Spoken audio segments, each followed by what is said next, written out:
Bonjour, jeudi de l'Ascension oblige, tous vos quotidiens ne sont pas en kiosque ce matin.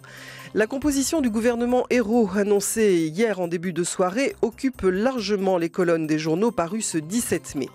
Égalité, titre simplement Libération, pour expliquer que le gouvernement de Jean-Marc Ayrault respecte la parité. Libération a pourtant choisi d'illustrer sa une avec les seuls visages des 17 femmes ministres. Hollande, un gouvernement de synthèse, toutes les tendances du PS sont représentées, affirme encore Libération. Et sur 7 pages, le quotidien dresse le portrait d'une vingtaine des 34 membres du gouvernement, parmi lesquels Christiane Taubira, garde des Sceaux, ministre de la Justice, ou encore Victorin Lurel, le nouveau ministre des Outre-mer. Le Parisien, aujourd'hui en France, s'intéresse aux défis qui attendent les nouveaux ministres. Un dossier de 6 pages est consacré à ce gouvernement plein de surprises, titre Le Parisien en page 2. Et le journal illustre par un dessin plein d'humour signé Ranéon l'absence de Martine Aubry du gouvernement Ayrault. Hollande-Aubry, le divorce, peut-on lire à la une du Figaro, qui précise, page 3, que Martine Aubry s'offre un clash avec François Hollande. La première secrétaire du PS voulait Matignon, mais elle ne l'a pas eu, alors elle ne participera pas au gouvernement.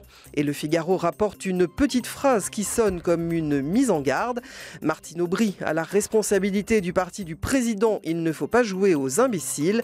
Des propos entendus du côté de Hollande, écrit encore le Figaro. À l'heure de sa parution, Le Monde ne connaissait pas la composition du gouvernement Ayrault. Aussi, le quotidien de l'après-midi revient sur la rencontre mardi soir entre le président François Hollande et la chancelière allemande Angela Merkel.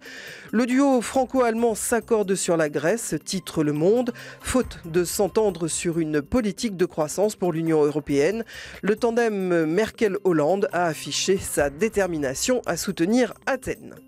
Et puis, l'image du jour est celle d'une footballeuse, Corinne Franco, joueuse de l'Olympique lyonnais, qui affronte ce soir à Munich l'équipe de Francfort. En jeu, la Ligue des Champions version féminine et un 3e titre pour les Lyonnaises, déjà 2 fois victorieuses. Bonne chance à elles. Et bonne journée à tous. Rendez-vous demain pour la revue de presse des hebdomadaires.